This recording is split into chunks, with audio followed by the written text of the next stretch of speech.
Here we are, 4.1, working on multiplying or distributing, foiling. So we multiply 3 with every term in here, so we get 3x minus 12. Remember, you are multiplying here. Distribute to every term in the parentheses, 14x squared minus 21x plus 35. Now here, we are distributing 2x to every term in the parentheses. So 2 times 1, because that's a 1x squared. Zoom in so I can be more accurate. I'm going to multiply the coefficients together. 2 times 1 is 2. And then the power on that x is 1. So now we multiply the coefficients together. We add the powers. Because x to the 1 times x squared looks like this. In blue, I have x times x, which is what x squared is. In red, I have the times x to the 1.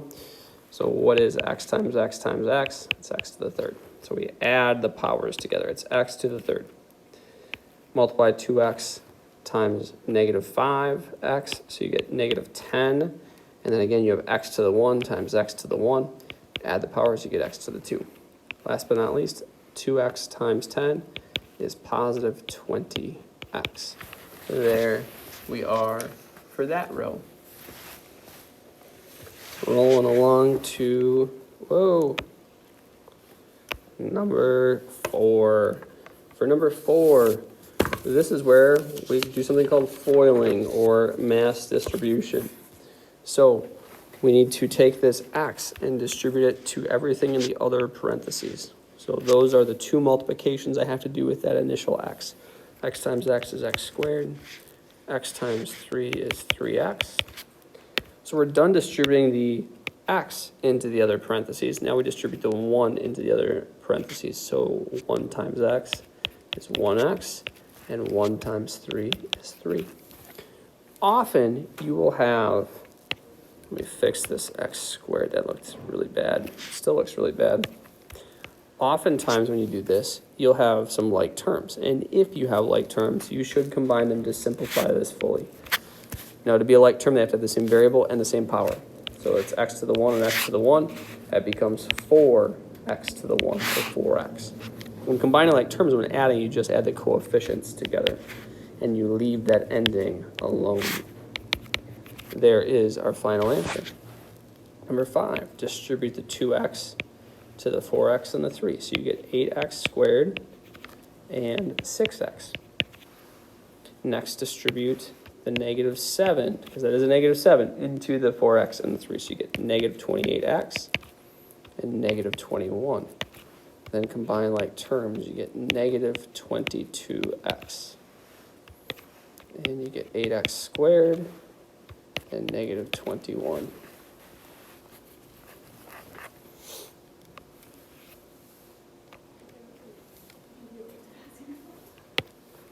Next, distribute 2x into the other parentheses. So you get 2x to the third minus 2x squared.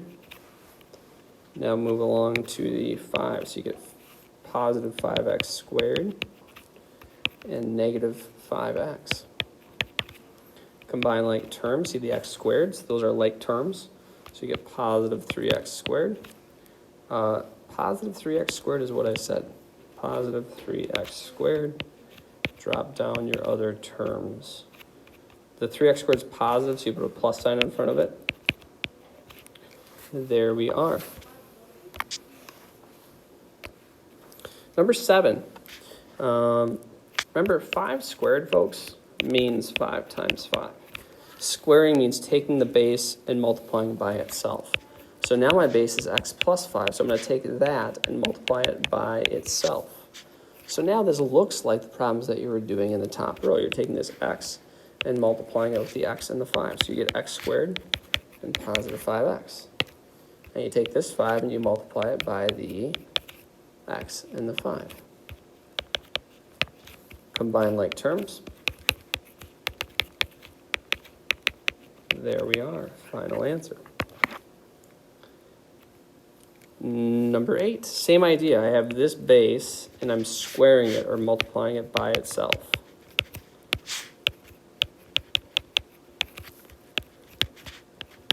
So you get 25x squared, negative 10x,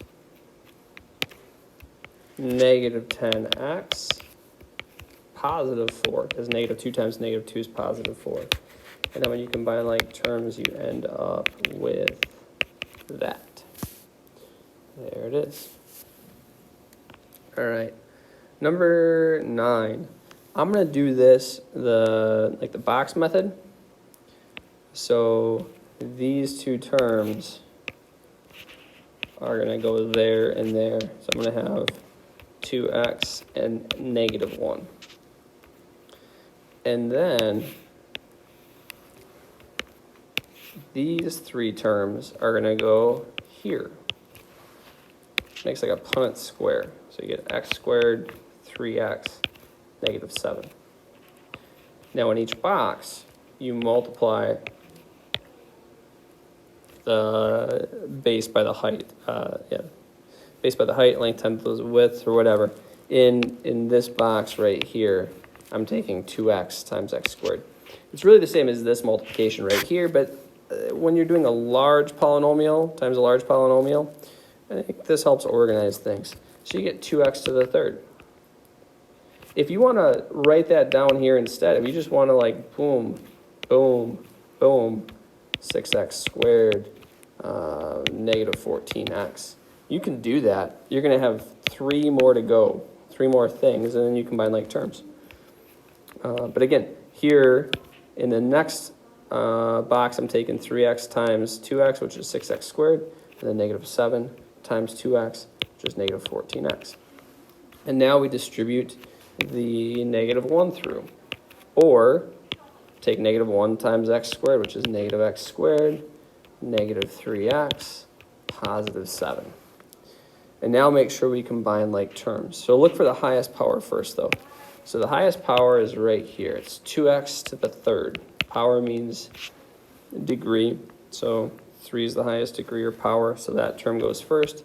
And I don't see any other x to the third, so I can't combine it with anything. Next would be x to the 2. So I have this x squared and I have that x squared. When you combine like terms, you add the coefficients together. So I'm getting negative 1 plus 6, which is positive 5x squared. And if you want to cross these things off once you've combined them or written them, in highest degree or descending order first, you can do that. Next, I'm on to my x's. So I got this negative 3x and negative 14x. That makes negative 17x. You can cross them off if you want, and then positive 7. Boom. I think this Punnett square is really a nice place to do our work carefully versus if I just casted my rainbows and started multiplying, I think it would get really messy on this one. All right, so here we go. We get x to the fourth, 3x to the third, negative 5x squared. Here I'm multiplying everything by x to the 2, so I know that all the degrees have to go up by 2. Now, all the degrees have to go up by 1. So, negative 2x is getting multiplied with all these things. So we get negative 2x to the third, negative 6x squared, positive 10x. And last but not least, 1 times all 3 of these things. So we get x squared, 3x, negative 5. And so now we combine like terms. So we have x to the fourth is our highest power. Before we combine like terms, we identify the highest power, write it down. If there's any other x to the fourth, I'd combine it. But there's not. So I have x to the fourth taken care of. Now I go x to the third. Got these. That gives me 1x to the third, or just x to the third. All right, now I get x squared. So I got 1x squared plus negative 6x squared plus negative 5x squared. That makes negative 10x squared. Then 3x and 10x, those are like terms. That makes 13x. And then negative 5. Ooh, that's a negative 5. Hi, I'm negative 5. Double exclamation point, smiley face.